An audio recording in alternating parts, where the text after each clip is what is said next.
You know, sometimes the greatest success stories come from the biggest failures. And there's maybe no better example of that than the story we're diving into today. It's the tale of the Endurance Expedition, a story of insane odds, unbelievable hardship, and a leader who pulled off one of the greatest survival missions of all time. Okay, so picture this. It's 1914. We're talking about the height of the heroic age of exploration. And this guy, Sir Ernest Shackleton, he's already a pretty big deal. But he has this goal, this just wild ambition. He wants to be the first person to cross the entire Antarctic continent on foot.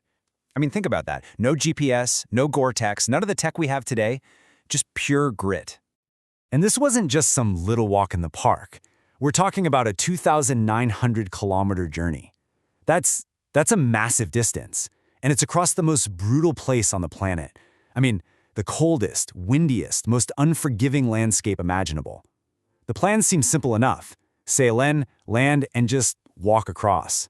But as you're about to see, Antarctica had a very different idea. All right, so let's get into it. Part 1, an impossible Antarctic crossing. Shackleton gets his crew together, 28 men in total. And their ship, I mean, you couldn't have named it better, the Endurance. They set off for the south. Spirits are high, everyone's optimistic. They have no idea they're sailing straight into a disaster. So before they even get to the Antarctic coast, they hit this crucial decision point. They stop at this place, South Georgia, which is like the last outpost of civilization. And the local whalers, guys who know these waters better than anyone, they pull Shackleton aside. They're telling him, look, the ice down there, it's the worst we've seen in decades. It's too thick, too dangerous, you have to wait. But Shackleton, nope, he was determined. He basically said, we're going anyway. And man, that decision would change everything. Which brings us right to part 2, trapped at world's end. As the Endurance pushes into the Weddell Sea, all those warnings from the whalers start coming true in the worst way possible. The ship is just plowing through this incredible maze of pack ice, and it's getting thicker and thicker. And then it happens. The ice just slams shut around them. In January of 1915, the Endurance is frozen solid, trapped. It's not going anywhere.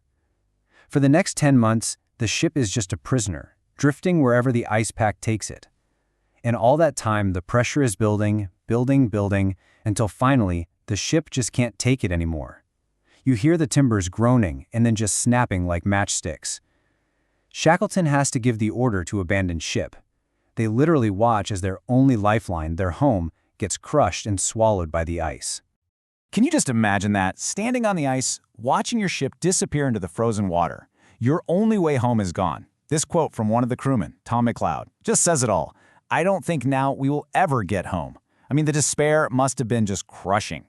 They're stranded literally hundreds of miles from anywhere, and nobody in the world knows where they are. Okay, on to our third section. Marooned on floating ice, because that's what they were. The ship is gone. The whole mission to cross the continent, that's over. Forget it. The new mission is much, much simpler. Just stay alive. And their new home is this massive, unstable slab of floating ice. And this is really where you see Shackleton's genius as a leader kick in. In the middle of total chaos, he brings order. He's like, okay, we're setting up camp right here on the ice. They called it Ocean Camp. They salvage the lifeboats, grab what supplies they can, and then he makes this brutal call. He tells every man they can only keep 2 pounds of personal gear. And to show he's serious, he takes his own valuables, gold coins, a Bible, and just chucks them onto the ice. The message was clear. The only thing that matters now is survival. Just let this number sink in for a second. 497.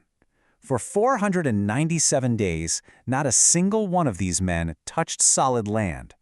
They were living on a giant, drifting piece of ice, a piece of ice that could break apart at any moment. That's over a year and a quarter, just floating in the middle of a frozen ocean. And they had to do this through the absolute worst of the Antarctic winter. We're talking temperatures dropping to minus 50 degrees Celsius. That is unbelievably cold. They're just huddled in these thin canvas tents, trying to stay alive in this totally white, empty, frozen world. Shackleton understood something crucial. Morale was just as important as food. So he kept everyone busy, he organized routines, he even, get this, he lied to them about how much food was left, just to keep hope alive.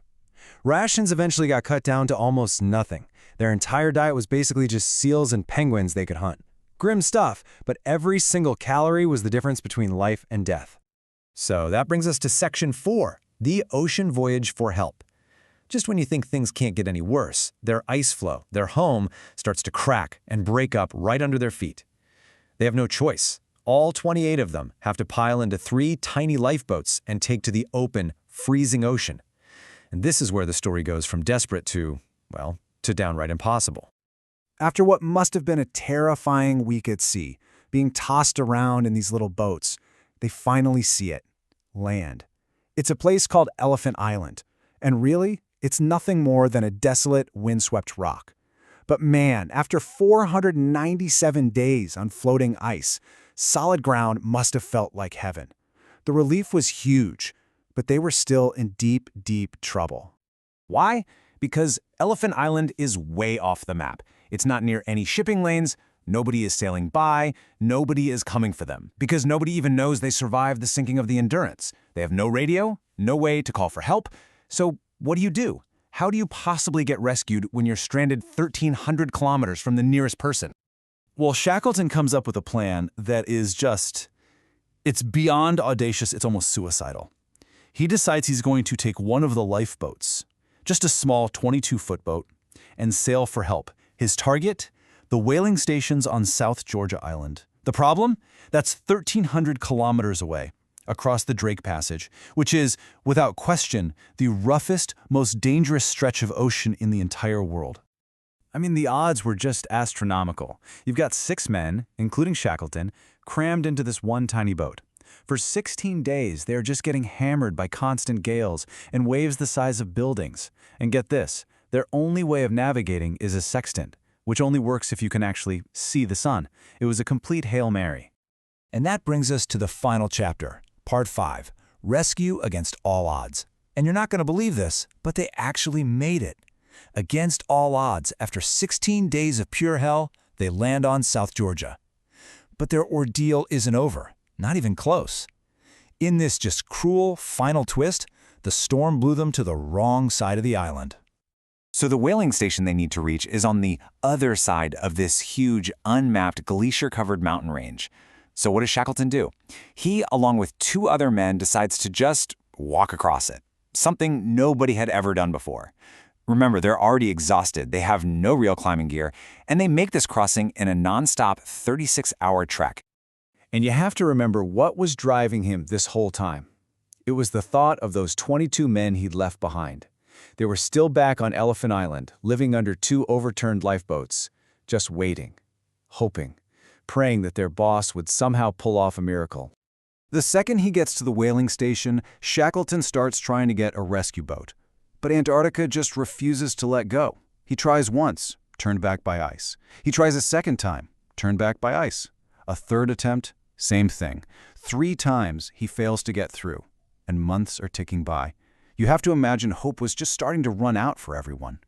But Shackleton was just not going to give up on his men.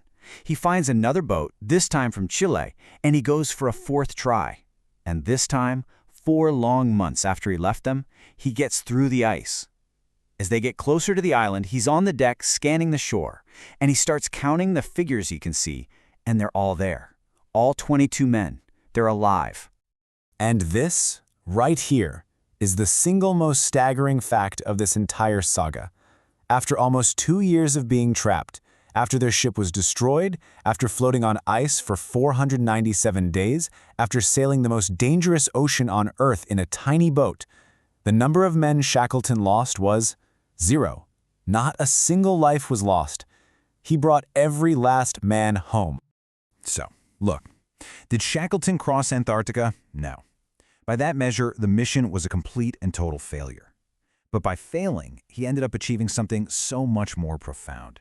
He led his crew through an absolute nightmare and didn't lose a single person. And it really makes you think, doesn't it? What really defines success? Is it about achieving the goal you set out for, or is it about the strength and the leadership you find when everything, and I mean everything, goes wrong?